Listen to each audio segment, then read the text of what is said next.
Bapak, Ibu, saudara-saudari terkasih, selamat sore.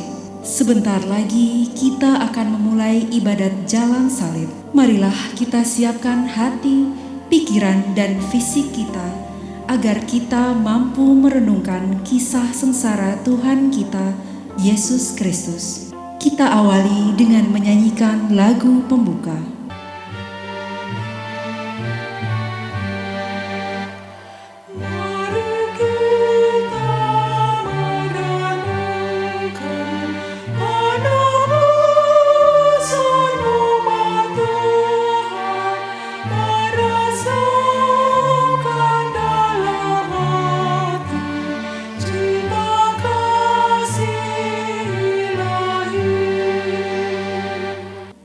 Dalam nama Bapa dan Putra dan Roh Kudus.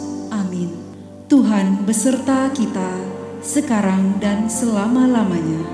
Saudara-saudari terkasih, tindakan Yesus melalui penderitaan di jalan salib untuk menebus dosa kita menjadi bukti nyata atas besarnya kasih Allah pada kita. Allah Sang Pencipta tidak menghendaki kita anak-anaknya jauh daripadanya karena dosa. Kegiatan ibadat jalan salib di mana kita merenungkan kisah sengsara Yesus ini menjadi salah satu sarana bagi kita untuk merenungkan dan menyadari dosa kita dalam melakukan pertobatan diri, bukan hanya untuk diri sendiri, melainkan kita juga harus mampu mengambil tindakan nyata kepada sesama dan seluruh alam ciptaannya. Marilah kita berdoa. Allah Bapa yang Maha Rahim, Engkau telah menunjukkan kasih-Mu dengan merelakan Putra-Mu yang tunggal mengalami kesengsaraan untuk menebus dosa-dosa kami.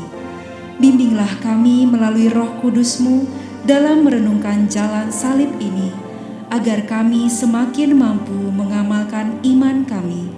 Terlebih kami berani untuk semakin mengasihi, semakin terlibat, dan semakin menjadi berkat bagi sesama kami dan seluruh alam ciptaan. Demi Yesus Kristus, Tuhan dan pengantara kami, yang hidup bersama Dikau dan Roh Kudus, kini dan sepanjang masa. Amin.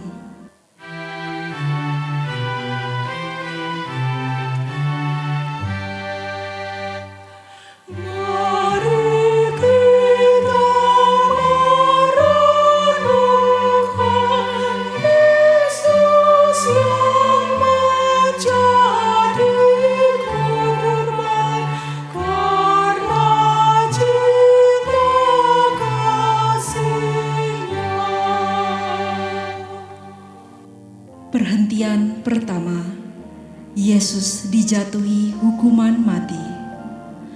Kami menyembah Dikau ya Tuhan dan bersyukur kepadamu, sebab dengan salib suci-Mu Engkau telah menebus dunia.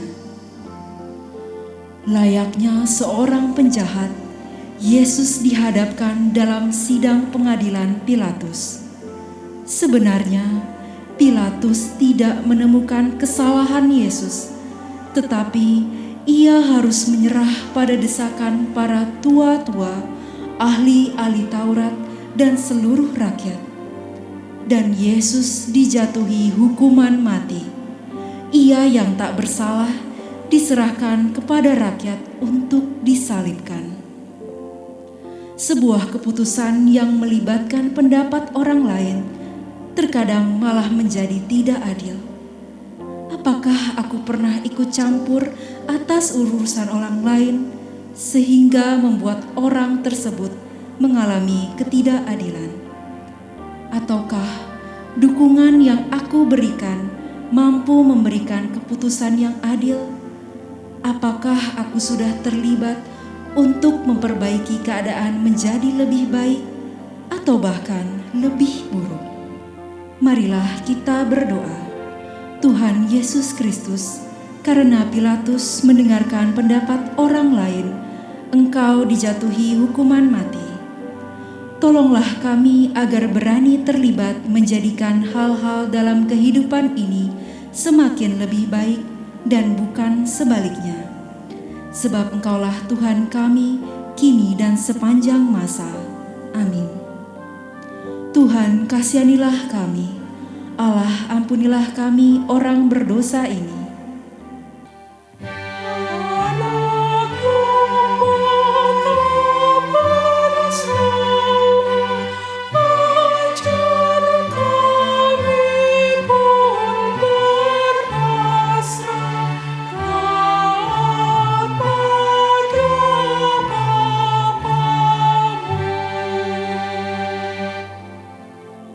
Perhentian kedua, Yesus memanggul salib. Kami menyembah Dikau ya Tuhan dan bersyukur kepadamu, sebab dengan salib suci-Mu Engkau telah menebus dunia. Yesus dihina, diludahi, disesah, bahkan mahkota duri dikenakan di kepalanya.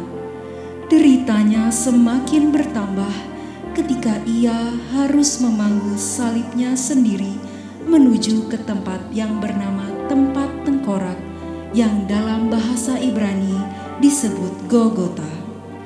Ketika kita dihina atau diejek, sering kita menjadi jengkel, marah, sakit hati, dan ingin balas dendam. Tetapi iman kita mengajarkan akan kasih, bahkan kita harus mengasihi musuh kita. Mampukah kita tetap mencintai walau kita dihina? Mampukah kita mengasihi musuh kita? Marilah kita berdoa. Tuhan Yesus Kristus, penderitaanmu semakin lengkap karena dosa kami, seakan kami yang menghina Engkau, kami yang memasakkan mahkota duri di kepalamu. Kami mohon, bimbinglah kami melalui Roh Kudus-Mu, agar kami selalu mengingat hal ini, sehingga kami mau berubah dan mengambil tindakan nyata untuk semakin mengasihi orang yang menghina kami. Sebab Engkaulah Tuhan kami, kini dan sepanjang masa. Amin. Tuhan, kasihanilah kami. Allah, ampunilah kami orang berdosa ini.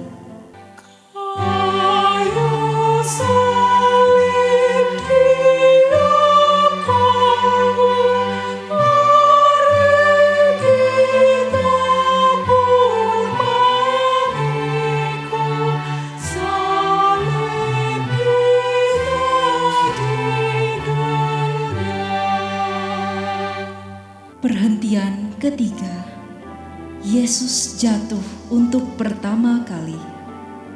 Kami menyembah Dikau ya Tuhan dan bersyukur kepadamu, sebab dengan salib suci-Mu Engkau telah menebus dunia.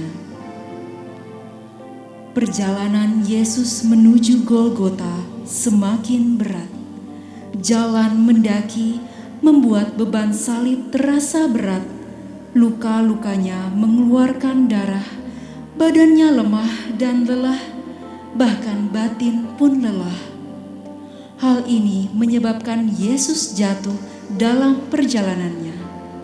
Namun, karena cinta dan kesetiaannya, Yesus bangkit dan meneruskan perjalanan.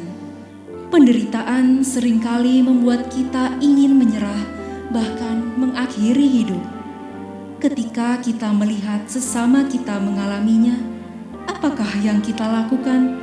Membiarkannya terpuruk? Ataukah kita memberikan dukungan untuk berani menghadapi penderitaan seperti yang Yesus ajarkan? Apakah kita terlibat dalam menjaga kehidupan baik pada sesama maupun alam ciptaan? Marilah kita berdoa. Tuhan Yesus Kristus, sering kami tidak peduli dengan sekitar kami. Kami lebih mementingkan diri sendiri dibandingkan terlibat dengan sesama kami yang menderita. Bimbinglah kami dengan Roh Kudus-Mu, agar kami lebih peka dan mau terlibat menjaga kehidupan sesama dan alam ciptaan. Sebab Engkaulah Tuhan kami, kini dan sepanjang masa. Amin. Tuhan, kasihanilah kami. Allah, ampunilah kami orang berdosa ini. Tuhan Yesus, tolong kami, bila kami jatuh lagi, karena salib yang berat. Perhentian keempat, Yesus berjumpa dengan ibunya. Kami menyembah Dikau ya Tuhan dan bersyukur kepadamu, sebab dengan salib suci-Mu Engkau telah menebus dunia. Yesus ternyata tidak sendirian. Maria, ibunya, setia mengikutinya. Maria ada di pinggir jalan yang dilewati Yesus. Tatapan kasih bundanya meringankan bebannya, dan bagi Maria, dia ikut merasakan kesedihan dan beban penderitaan yang dialami putranya. Di masa pandemi karena virus corona, banyak orang yang menderita, kehilangan pekerjaan, banyak perusahaan mengalami kemunduran, tidak ada order, banyak yang sakit, bahkan meninggal. Apakah yang sudah kita lakukan? Apakah kita juga terlibat ketika melihat sesama kita menderita? Apakah kita tetap bisa mengasihi sesama kita ketika kita sendiri sedang mengalami penderitaan? Marilah kita berdoa. Tuhan Yesus Kristus, Bunda Maria menunjukkan kasih-Nya kepadamu sekalipun dari pinggir jalan. Dia mau terlibat ikut merasakan kesedihan dan penderitaan-Mu. Bimbinglah kami dengan Roh Kudus-Mu, agar kami mampu meneladan Bunda Maria, menjadi pribadi yang sanggup mengasihi dan terlibat dengan sesama yang menderita. Sebab Engkaulah Tuhan kami, kini dan sepanjang masa. Amin. Tuhan, kasihanilah kami. Allah, ampunilah kami orang berdosa ini.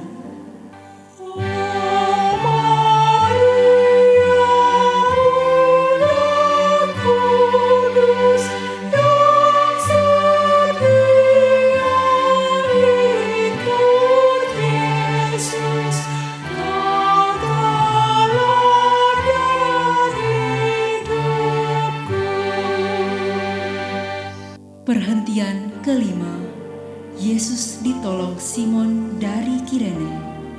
Kami menyembah Dikau ya Tuhan dan bersyukur kepadamu, sebab dengan salib suci-Mu Engkau telah menebus dunia.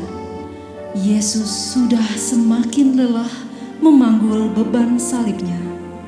Simon dari Kirene yang baru datang dari luar kota dipaksa oleh para serdadu untuk membantu Yesus memanggul salib. Memikul salib adalah salah satu ciri sebagai pengikut Yesus. Tiap orang memiliki salib yang berbeda-beda. Ada yang berat, ada pula yang ringan. Tetapi bila kita saling menolong memikul salib, maka salib akan terasa lebih ringan. Maukah kita membantu sesama kita memikul salib yang berat? Maukah kita terlibat?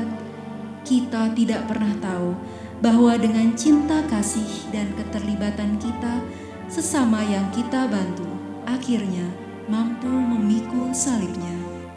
Marilah kita berdoa. Tuhan Yesus Kristus, dengan pertolongan Simon dari Kirene, Engkau memberikan contoh walaupun terpaksa, akhirnya beban salib-Mu terasa ringan.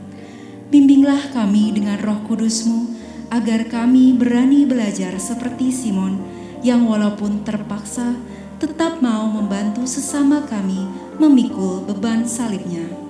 Sebab Engkaulah Tuhan kami, kini dan sepanjang masa. Amin.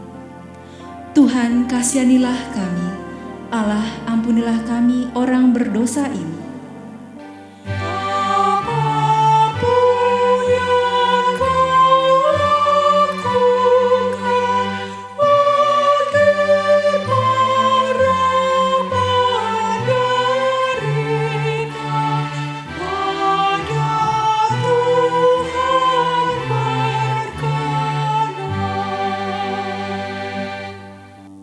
Perhentian keenam, Veronika mengusap wajah Yesus.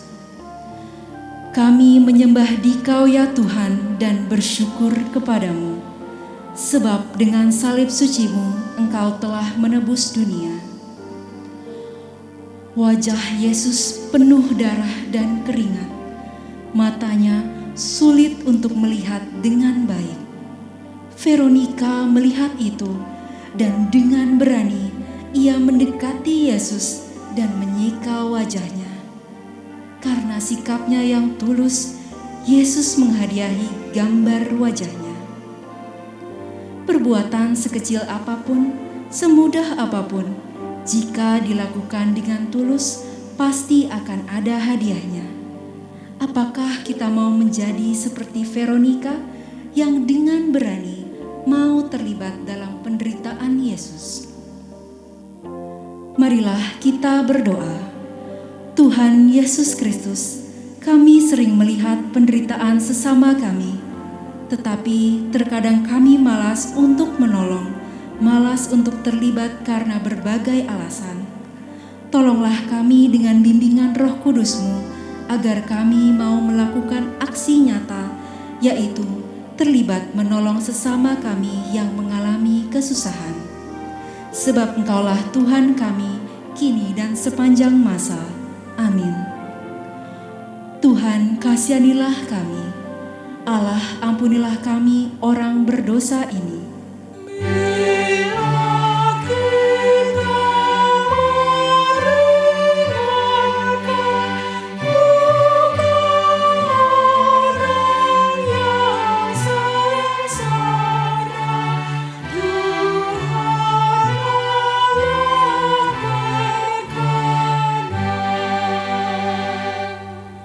Perhentian ketujuh, Yesus jatuh untuk kedua kalinya. Kami menyembah Dikau ya Tuhan dan bersyukur kepadamu, sebab dengan salib suci-Mu Engkau telah menebus dunia. Sekalipun Simon dari Kirene dan Veronika telah menolong Yesus, ternyata hal itu tidak cukup. Tubuh Yesus semakin lemah, sementara perjalanan masih jauh. Karena beratnya beban salib, Yesus jatuh untuk kedua kalinya. Tetapi Yesus bangkit lagi dengan tabah dan tekad yang kuat untuk menebus dosa kita. Dalam perjalanan pertobatan kita, terkadang kita masih sering jatuh dalam dosa yang sama. Jatuh bangun terus-menerus. Sampai kapankah kita akan seperti ini? Sadarkah bahwa dosa kita yang membuat salib Yesus semakin terasa berat?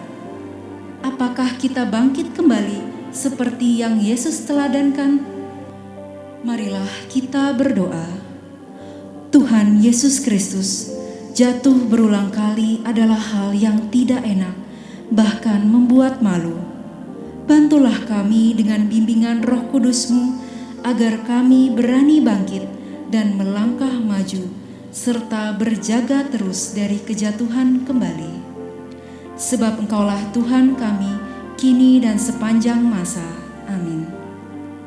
Tuhan, kasihanilah kami.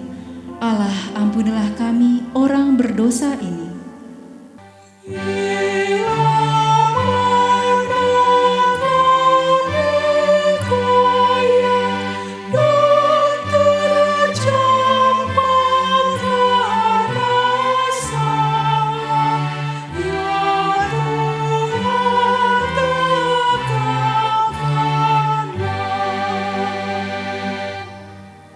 Perhentian ke-8. Yesus menghibur para wanita yang menangis. Kami menyembah Dikau ya Tuhan dan bersyukur kepadamu, sebab dengan salib suci-Mu Engkau telah menebus dunia. Di dalam perjalanannya menuju Golgota, banyak orang yang mengikuti Yesus, di antaranya banyak wanita yang menangis dan meratap. Yesus pun memberi nasihat kepada mereka.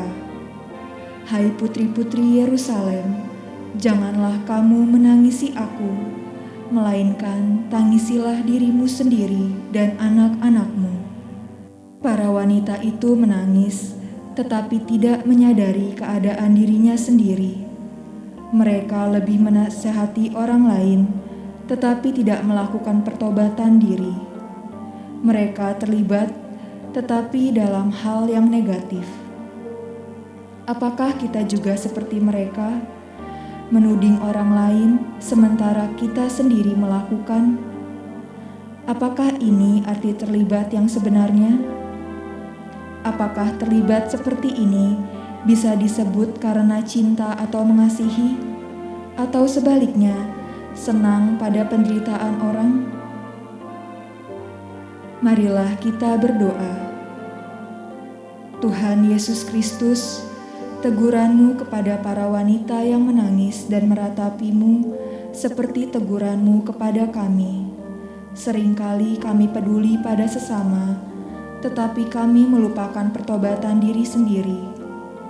Bimbinglah kami dengan terang Roh Kudus-Mu, agar kami melakukan pertobatan diri terlebih dahulu sebelum kami mencintai dan terlibat dengan sesama kami dan juga alam ciptaan. Sebab Engkaulah Tuhan kami, kini dan sepanjang masa. Amin. Tuhan, kasihanilah kami. Allah, ampunilah kami orang berdosa ini.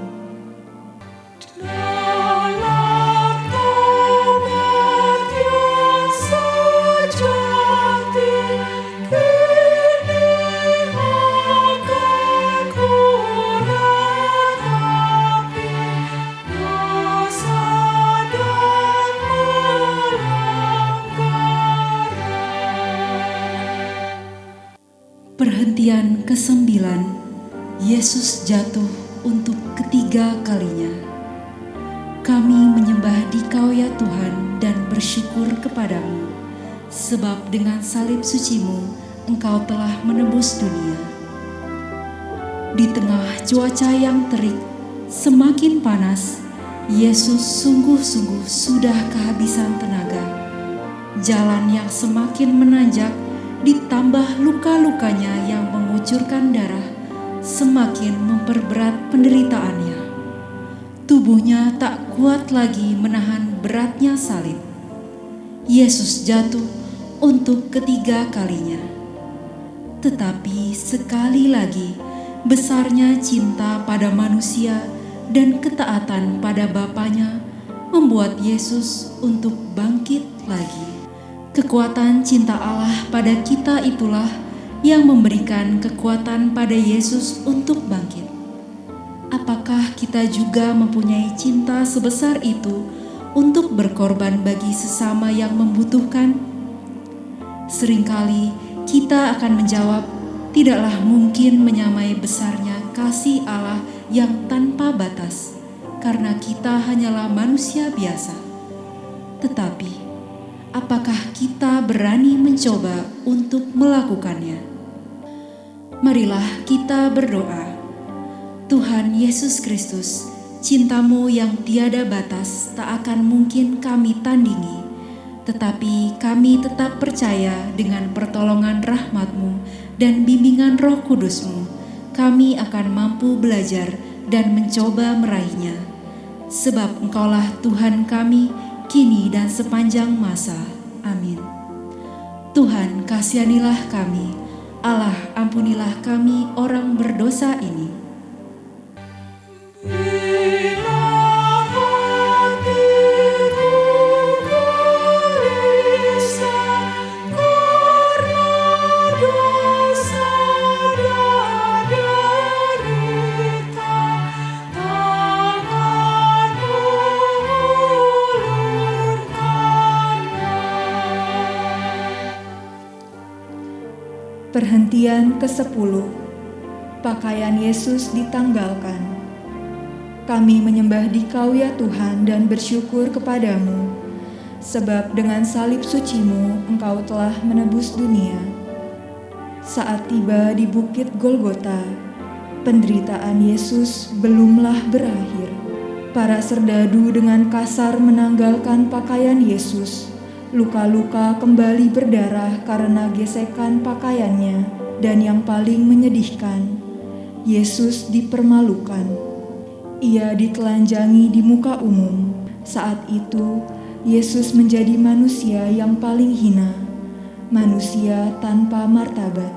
Dalam perkembangan dunia yang semakin carut-marut ini, sering kita mendengar keadaan menyedihkan, di mana manusia tidak lagi menjaga martabatnya, menjaga kemurnian tubuhnya sebagai bait suci Allah. Apakah kita salah satu yang termasuk di dalamnya? Jika tidak, apakah yang sudah kita lakukan terhadap kondisi ini? Apakah kita terlibat untuk mengajak sesama kita, terutama generasi muda, untuk menjaga kemurnian? Marilah kita berdoa. Tuhan Yesus Kristus, kami sering lalai menyadari tubuh kami adalah bait suci-Mu. Kami mohon bantuan Roh Kudus-Mu untuk selalu mengingatkan kami dan menumbuhkan tekad dan aksi nyata untuk terus mau belajar menjaga kemurnian diri kami menuju kesempurnaan seperti Engkau sempurna adanya. Sebab Engkaulah Tuhan kami, kini dan sepanjang masa. Amin. Tuhan, kasihanilah kami. Allah, ampunilah kami orang berdosa ini. Pakaianmu dibagikan, martabatmu direndahkan, Kau tinggikan harkatku.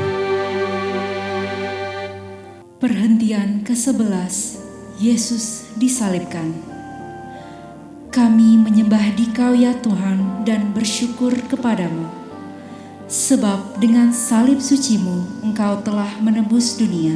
Penderitaan Yesus masih terus berlanjut. Para prajurit mencampakkan tubuh Yesus ke tanah, menembusi tangan dan kakinya dengan paku pada kayu salib, palang penghinaan. Ini adalah saat yang benar-benar mengerikan.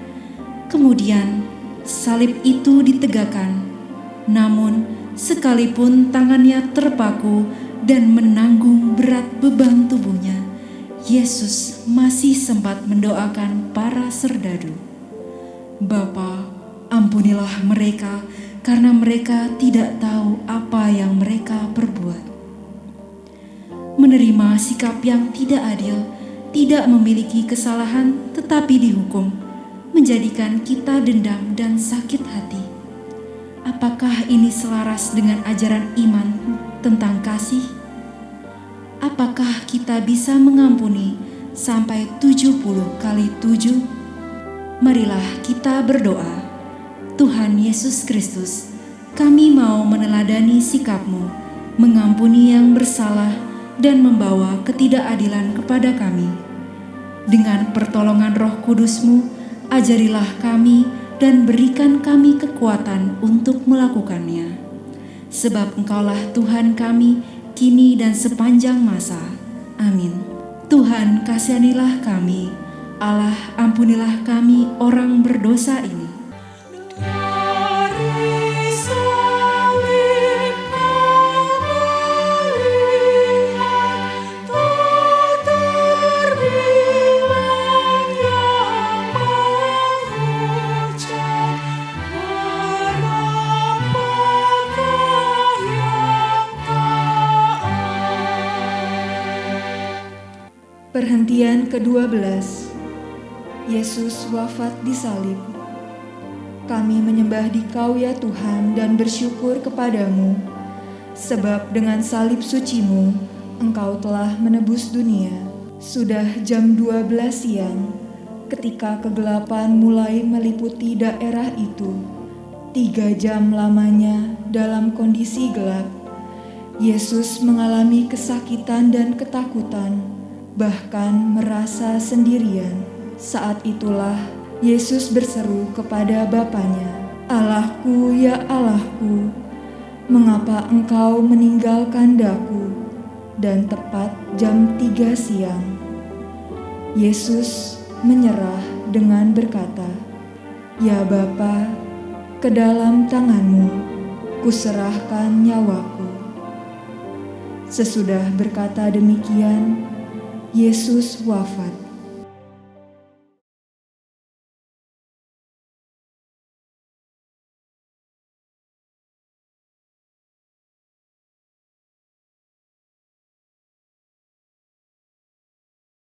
Kasih Allah melalui Putra Tunggalnya adalah kasih yang tanpa batas.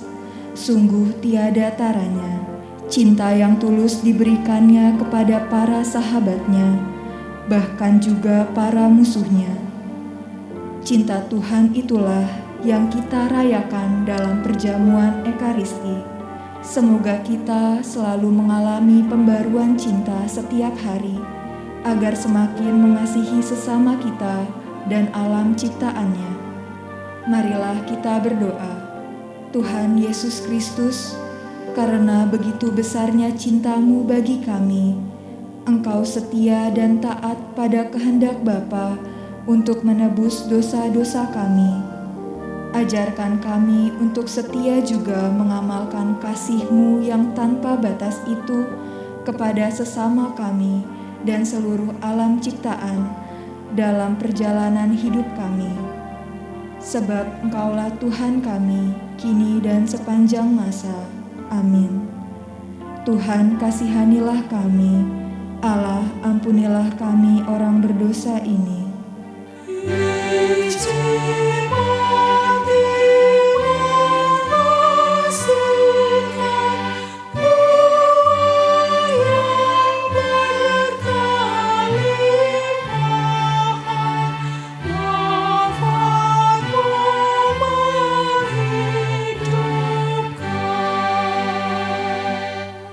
Perhentian ke-13. Yesus diturunkan dari salib. Kami menyembah Dikau ya Tuhan dan bersyukur kepadamu, sebab dengan salib suci-Mu Engkau telah menebus dunia. Salah seorang prajurit menikam lambung Yesus dan segera keluarlah darah serta air. Atas keberanian Yusuf dari Arimatea yang meminta jenazah Yesus pada Pilatus, jenazah Yesus lalu diturunkan. Maria yang sedari awal mengikuti jalan salib Yesus menerima Yesus di pangkuannya. Sekalipun berduka, Maria melaksanakan apa yang pernah dikatakannya. Terjadilah padaku menurut perkataanmu. Maria menjadi teladan kesetiaan bagi kita sebagai orang beriman karena kesetiaannya mendampingi Yesus. Bunda Maria, perawan pilihan Allah, membuktikan kesetiaannya sampai akhir hayat putranya. Setia pada perkara kecil, maka kita akan diberikan kepercayaan akan perkara besar. Apakah kita setia pada iman yang kita percayai, ataukah hanya terucap di mulut? Apakah kita setia mengamalkan ajaran iman kita, kasih? Apakah kita sudah terlibat menjadi saksi dengan tingkah laku dan perbuatan kita? Marilah kita berdoa. Tuhan Yesus Kristus, teladan Bunda Maria membuat kami sadar kelemahan kami. Kasih yang setia yang menjadi ajaran iman kami sering hanya menjadi ucapan kosong belaka. Bimbinglah kami melalui terang ilahi agar kami setia dan penuh kasih seperti yang telah diajarkan Bunda Maria. Sebab Engkaulah Tuhan kami, kini dan sepanjang masa. Amin. Tuhan kasihanilah kami, Allah ampunilah kami orang berdosa ini.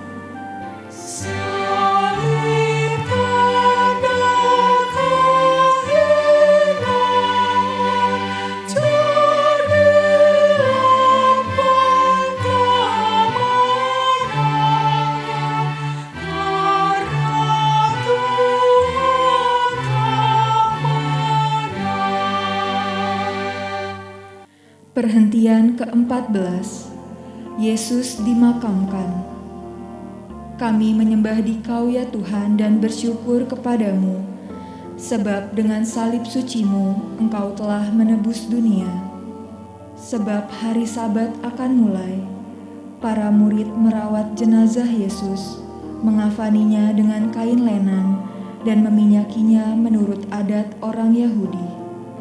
Lalu jenazah Yesus dibaringkan dalam sebuah kubur baru di dekat tempat Yesus disalibkan.